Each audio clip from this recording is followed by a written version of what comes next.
आज मी तुम्हाला दाखवणार आहे घोड्यावर बसून घोडा कसा पळवणे. तर तुम्ही बघू शकता आता इथं कनी कमिटीतीन आहे आणि कनी घोडी जवळपास कनी 9 ते 10 घोडे आहेत आणि रायडर पण आहेत त्याच्यावर बसतात बघा. आणि हातात चाबूक असतोय, चाबूक घेऊन कनी पळवायचं. आणि असे गोल मैदान आहे, हिटणीचं मैदान आहे. इथं आम्ही सकाळी जवळपास 9:30 वाजता आलो बघा. मैदान काय लवकर चालू आहे नव्हतं, वेळ झालता. तेवढ्यात आता इथं घोडागाडी निघली बघा. पुढं लय मजा आहे. एकटा घोडा कनी कनी त्याचा रायडर पडलेला आणि ते एकटंच घोडं पळालतं. आणि इथं कमिटीचा मंडप ते नाही आणि इथं साईडला कनी मेंबर म्हणजे मेंबर बघू शकता किती आहे. जवळपास कनी नाही म्हटलं असं तर 300 ते 400 माणसं आहेत इथं मैदानाला.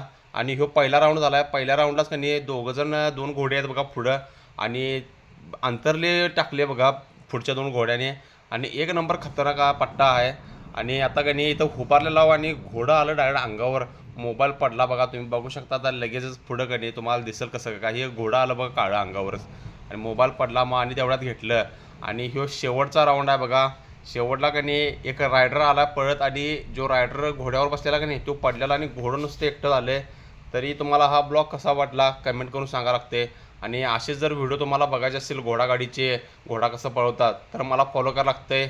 सपला विषय. जय हिंद, जय महाराष्ट्र.